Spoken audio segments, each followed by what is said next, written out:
another Madison Miller podcast. Today is Tuesday, September 3rd, 2024. Today we'll do college football, MLB, soccer, WNBA, tennis, NFL kicker and punter rankings, future for the portfolio, news and notes, and best bet. We'll start with college football. We will recap last night's lone game to start the show, and Boston College is a double-digit underdog, goes into Tallahassee and beats the Seminoles outright, 28-13. Florida State drops to 0-2. Boston College is 1-0. So the Seminoles cannot be ranked. I'm sorry. If they're ranked when they announce the rankings today, it's ridiculous. If this goes even more south for Florida State, I wonder if you're going to be hearing some Mike Norvell talk. But they were undefeated last year, I get it, but they didn't make the playoffs because of their quarterback getting hurt. But different season, different team, although obviously a much worse team than being 0-2. But, yeah, they're the big story coming out of this. No disrespect to what Boston College did. It was nice, but, Florida State here is the bigger story. Top 10 preseason poll team starting 0-2.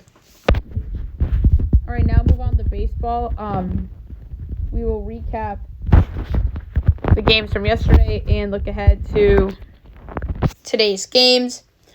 Brewers over the Cardinals 9-3, O's over the White Sox 13-3, Guardians over the Royals 4-2, Reds over the Astros 5-3, Dodgers over the Diamondbacks 11-6, Padres over the Tigers 3-0, Twins over the Rays 5-4, A's over the Mariners 5-4, Mets over the Red Sox 4-1, so best bet lost.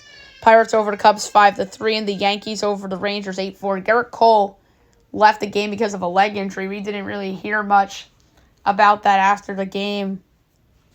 Now tonight, 6:30, White Sox O's, Nick Nastrini and Cade Povich. Again, the O's better take advantage. If they don't win this division, it's because they couldn't take advantage of the Yankees when they, in the second half of the season. The winner of this division can say, or the second place team would say, we couldn't take advantage of the other slumping. So the O's are -310, the White Sox +250, over under 8.5, overs -118, unders -104. Sox +1.5 is +128, O's -1.5 is -154. I like the over at -118. Nats, Marlins, Patrick Corbin and Max Meyer. Marlins -120, Nats +102, over under 8.5, overs -105, unders -115. Nats -1.5, +158, Marlins +1.5 is -192. I like the over. Patrick Corbin won't pitch as good as he did against the Yankees.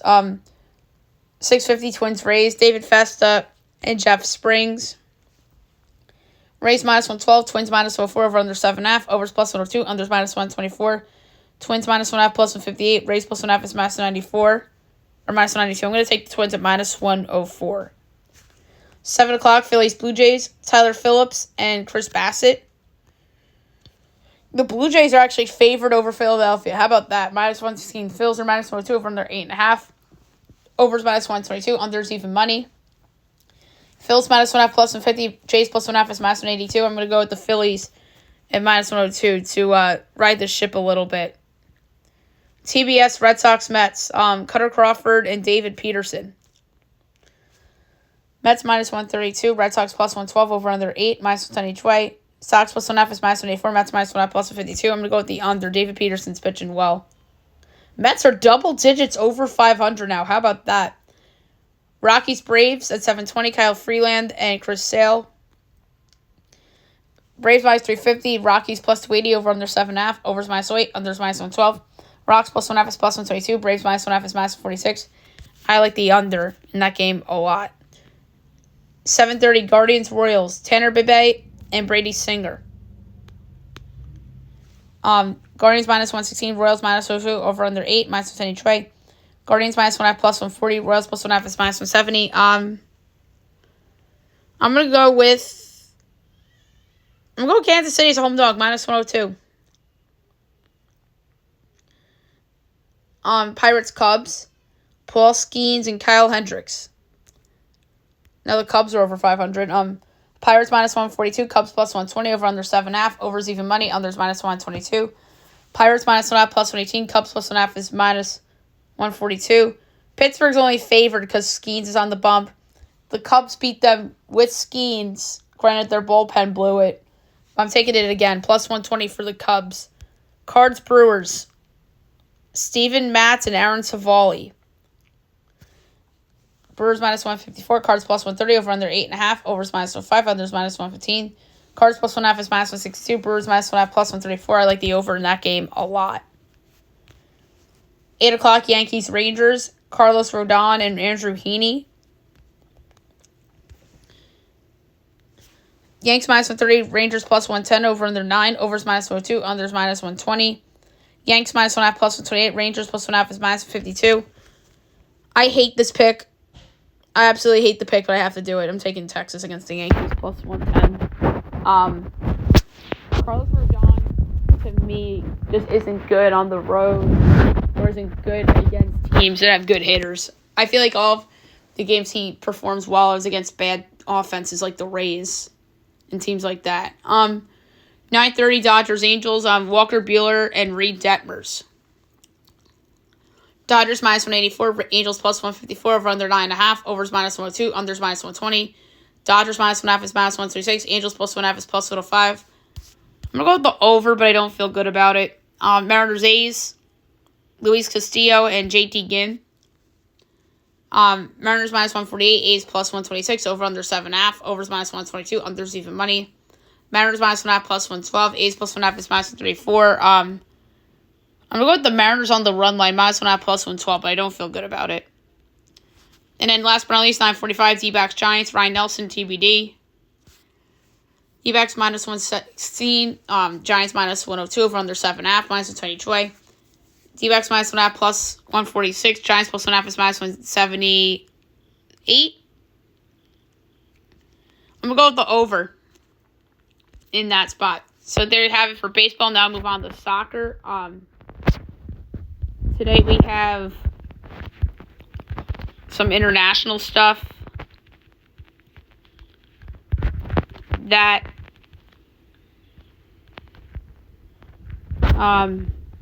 we got to get into.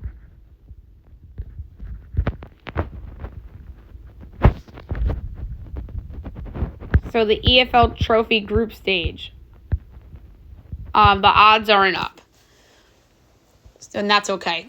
2 o'clock today, Wigan, Morecambe, Newport, Cheltenham, Lincoln City, Chesterfield, Leyton Orient, Arsenal, Gillingham, Peterborough, Fleetwood Town, A Villa, under 21, Exeter, Swindon Town, Doncaster, Huddersfield, Carlisle, Nottingham Forest, under 21, Blackpool Crew, 2-3, Bradford, Newcastle, under 21, Accrington, Stockport, Port Vale Wolves, under 21, Bromley, Cambridge, Birmingham, Walsall, and Barrow, Bolton. And I believe also today there is some international stuff. Oh no, it's just that.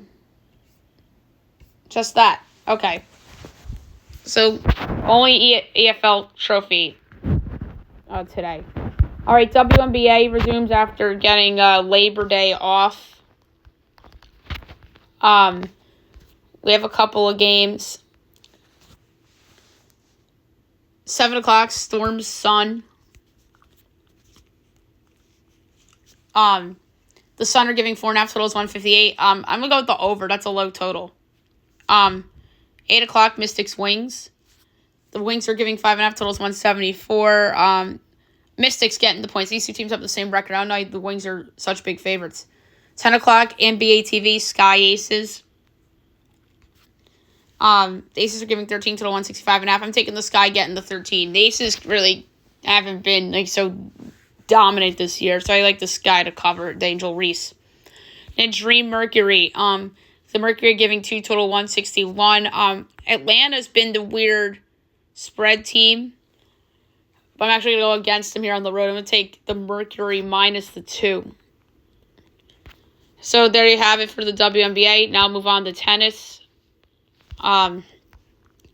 We have quarterfinals to talk about from yesterday, and then we have quarterfinals today. So we had round of 16 yesterday. That's my mistake. So men's 1 seed Jannik Sinner over 14 seed Tommy Paul in 3 sets. 10 seed Alex Demeanor over Jordan Thompson in 4 sets. 5 seed Daniil Medvedev over Nuno Borges in 3 sets, and 25 seed Jack Draper over Thomas Maychak in 3 sets. All right, 2 matches today, 2 quarterfinals. 115, 12 seed Tommy Fritz and 4 seed Alexander Zverev. I'm going to pull up the odds really quickly. Zverev's favored -92. Taylor Fritz is +158. I think this is a 4-set match, and I'm going to say Zverev wins. Zverev 3-1 is 3-1. And in 8-15, the quarterfinals, 19 Grigor Dimitrov and 20 seed Francis Tiafoe. Dimitrov's -140, Tiafoe's +140, or -170 Dimitrov. I had that wrong. I'm going to say Dimitrov 3-1. That is +330. All right, women's quarterfinals from yesterday. 1 seed Iga Swiatek over 16 seed Ludmila Samsonova in 4 sets. 22 seed Beatrice Haddad-Maia over Caroline Wozniacki in 3 sets. 6 seed Jessica Pegula over 8 seed Diana Schneider in 2 sets. And Carolina Muchova upsets. It was a fake upset because Muchova was favored. So it's not really an upset. Over 5 seed Jasmine Paolini in 3 sets. All right, 2 quarterfinal matches today at noon. You have 26 seed Paula Badosa, 30 seed Emma Navarro. Navarro's playing great. I can't go against her, but Badosa's favored. -134. Navarro's +112. I'm just going to go Navarro +112. And then 7 o'clock, 7 seed QW Zhang and 2 seed Arena Sablenka. Great match. Sablenka's -385. Zhang is 3-1. I'm going to go Sablenka 2-1. And that is +290. I think QW is going to give her a run for her money here. All right, now I'm going to do my NFL kicker rankings. 1 through 32 in reverse order, obviously. 32, Braden Naverson, Packers, 31. Joshua Carty, Rams, 30. Will Reichert, Vikings, 29. Cam Little, Jaguars, 28. Jake Bates, Lions, 27. Cade York, Commanders, 26. Chase McLaughlin, Buccaneers, 25. Blake Group, Saints, 24. Tyler Bass, Bills, 23. Joey Sly, Patriots, 22. Matt Prater, Cardinals, 21. Nick Folk, Titans, 20. Graham Gano, Giants, 19. Greg Zuerlein, Jets, 18. Will Lutz, Broncos, 17. Eddie Pinheiro, Panthers, 16. Jason Myers, Seahawks, 15. Jason Sanders, Dolphins, 14. Dustin Hopkins, Browns, 13. Cairo Santos, Bears, 12. Jake Moody, 49ers, 11. Young Ho Ko, Falcons, 10. Brandon Aubrey, Cowboys, 9. Chris Boswell, Steelers, 8. Matt Gay, Colts, 7. Kaimi Fairbairn, Texans, 6. Cameron Dicker, Chargers, 5. Jake Elliott, Eagles, 4. Harrison Buckner, Chiefs, 3. Evan McPherson, Bengals, 2. Daniel Carlson, Raiders, and number 1, Justin Tucker, Baltimore Ravens. I feel like I always have Tucker at the top out of respect. Tucker's still the GOAT of kickers of this generation. Carlson, McPherson, Buckner, Elliott are all awesome. You can even make a case for any of those 4 for number 1. Dicker's an up-and-coming kicker who just got paid. Fairbairn's very underrated on Houston. Chris Boswell I feel like, has taken a hit a little bit. Matt Gay, consistent depending on when you get him. Brandon Aubrey was good on Dallas last year. So there's guys you can make a case to be in the top 10 that are in the teens. And then obviously you had to put the rookies at the bottom, just like for quarterbacks. So that's the same goes for kickers as well. So there you have it for the kickers. Now move on to the punters. So again, rookies are at the bottom. Punters was a little harder to put together because there's a lot of statistics that factor in to the punter rankings. 32, Daniel Wayland, Packers. 31, Matthew Hayball, Saints. 30, Tory Taylor, Bears. 29, Ryan Recco, Bengals. 28, Matt Araiza, Chiefs. 27, J.K. Scott, Chargers. 26, Riley Dixon, Broncos. 25, Blake Gilligan, Cardinals. 24, Ethan Evans, Rams. 23, Bradley Pinion, Falcons. 22, Ryan Wright, Vikings. 21, Tommy Towson, Texans. 20, Jamie Gillen, Giants. 19, Brian Anger, Cowboys. 18, Logan Cook, Jaguars. 17, Brady Mann, Eagles. 16, Jake Carmarda, Buccaneers. 15, Jake Bailey, Dolphins. 14, Mitch Wisnowski, 49ers. 13, Johnny Hecker, Panthers. 12, Tress Way, Commanders. 11, Rigoberto Sanchez, Colts. 10, Sam Martin, Bills. 9, Jordan Stout, Ravens. 8, Corey Bajorquez, Browns. 7, Thomas Morstead, Jets. 6, Jack Fox, Lions. 5, Michael Dixon, Seahawks. 4, Cameron Johnston, Steelers. 3, Bryce Baringer, Patriots. 2, A.J. Cole, Raiders. And number one, Ryan Stonehouse, Tennessee Titans. You can make a case for anybody in the top 5 to be number 1. And obviously rookies are at the bottom of this list too. But yeah, we have some good punters. Even in the teens, Hecker and Wisnowski are both really good. And it's just that other guys have passed them by, in my opinion, as punters. All right, so there you have it for the punter rankings. And now I'm going to do a future for the portfolio. So football is about to start, and I'm going to do one on an award.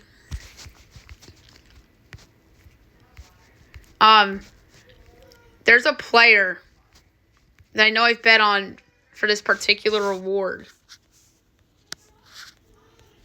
And it hit. I forget what year that was, but that's all I'm going to say. But I can't even find... Oh, here we go. Season awards. All right. I don't know. The odds aren't good enough. I wish it was at a better number. I was going to take Nick Bosa for Defensive Player of the Year at 10-1. That's just really, really cool. But there's a long shot I do like on the board for Defensive Player of the Year. Will Anderson Jr., year 2. Elite pass rusher to be on the Houston Texans is 30-1. I'm going to go with the 20th of a unit on that. I think he's going to be a candidate for the award, so I'm going to put a 20th of a unit on Will Anderson Jr. for Defensive Player of the Year at 30-1. All right, now I'm going to move on to the news and notes for today. There's a couple things that we have to get to. All right, so just coming down now, Torrey Krug of the Blues is set to undergo surgery on his left ankle and will miss the entire 24-25 season. Wow. That is such a big loss for the Blues, a team that was in the mix for a little while last year. And now they lose one of their key cogs. Wow. And then Elliot Friedman, about 10 minutes ago, hearing that the Oilers and Leon Draisaitl have made significant progress on a contract extension. No one is commenting because we are close to an 8-year extension. $14 million a year, which would be the highest in the league. That's crazy. Leon Draisaitl is a top 10 player, I understand that, but his teammate is the best player in the world, and his name is Connor McDavid. How do you think Connor McDavid's going to feel when Draisaitl's going to be making more money than him? Well, this is going to happen potentially in baseball. Juan Soto is going to end up making more money than Aaron Judge on his next contract, whether it's with the Yankees or somebody else. And even if it is with the Yankees, I mean, Aaron Judge, to me, is a selfless guy, but I don't really know if Connor McDavid is a selfless guy. I mean, I follow the Yankees closely, and I know Aaron Judge and how he is. I don't know if Connor McDavid is like that. But Connor McDavid's like, yeah, I know I'm the best player in the world. Like, that's the vibe I get from Connor McDavid. I mean, Aaron Judge probably won't acknowledge that he's the best player in the world. He'll probably say that Ohtani is. So, knowing Judge, I know he's a selfless human being, but I personally believe Aaron Judge is the best player in the world. And I feel that way about McDavid in hockey. And now his teammates going to get paid more than him. So that's just like interesting subplot there. So it looks like that Pochettino's getting it done with USMNT. So he just has to get that contract done. It's close. Christian McCaffrey back to practice today, expected to return ahead of week 1. So that is excellent news for the 49ers. And the 49ers also get more good news. Trent Williams, his brother, posted a video amid reports that a deal could come soon as Trent Williams returns to San Francisco. So the 49ers are getting their guys back. But let's be honest, they're going to potentially look rusty because none of them played in the preseason. And you know that Jet team's going to be hyped on Monday night. I can't wait to do Fab 5 and stuff. So Clyde Edwards-Helaire out the first 4 games as he's on the reserve non-football illness list. Oof. Talk about a bust draft pick. He's not even going to get a second deal with them.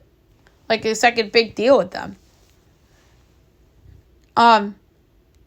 Ricky Pearsall put on the NFL the NFI list. He's missed at least the first 4 games after being shot in attempted robbery. I'm just glad that Ricky Pearsall's actually okay. Jamar Chase remains day to day. Says ahead of week 1 against the Pats up in the air amid contract dispute. And speaking of the Patriots, they had the best offer for Brandon Ayuk as they proposed strongest monetary offers before rejected deal. Mike Norvell apologizes for loss as he's sick about team's 0-2 start. And then, of course, everybody on social media was roasting Norvell and DJ and the rest of the team. How about this? Billy Napier calls out critics as he describes the type of fan his team should ignore. Oof. Not ideal. We mentioned this in the baseball segment. Garrett Cole exit the game with a leg injury. Hopefully he'll be okay. I feel like the Yankees this year have caught the luckiest breaks with their injuries. Like, remember Garrett Cole? People were wondering if he was going to pitch this season. And that's why a lot of people picked them to miss the playoffs again. Because no one knew what the status was with Garrett Cole. He came back in June. Jazz Chisholm, everybody thought he was out for the season. He only missed 2 weeks. Remember when Juan Soto got injured in that one game? He only missed 1 series. Aaron Judge got hit by a pitch. People thought he was going to be on the IL. No, he wasn't. So the Yankees have been, I think, the luckiest team in terms of their injuries this season. Meanwhile, the Dodgers don't have Yamamoto. And all these other contenders are missing big guys. And I feel like the Yankees have been the luckiest team when it comes to injuries this season in terms of the contenders. And even the Mets with Senga. If the Mets had Senga, they would have been right challenging the Phillies for first in the division, in my opinion. Fernando Tatis Jr. came back yesterday and got a loud ovation in San Diego. So that's awesome. The Warriors are working out Davis Bertans as he's looking to earn a training camp invite. Julius Randle is viewed as a valuable trade asset as he's viewed as extraordinarily tradable due to his very attractive contract, according to Brian Windhorst. I disagree with that because we really don't know what value he has coming off the injury. So, Joey Chestnut breaks a world record. 83 glizzies in 10 minutes to beat longtime rival Takeru Kobayashi. Obviously, he was banned from the Nathan's contest, but we saw him put on a show yesterday. Lamar Jackson downplays opener against the Chiefs as he's not hyping rematch against Mahomes after AFC Championship loss, doing the right thing. Evan Fournier to join the EuroLeague, a 2-year deal, so he's out of the NBA. 2 years, $4 million into Europe.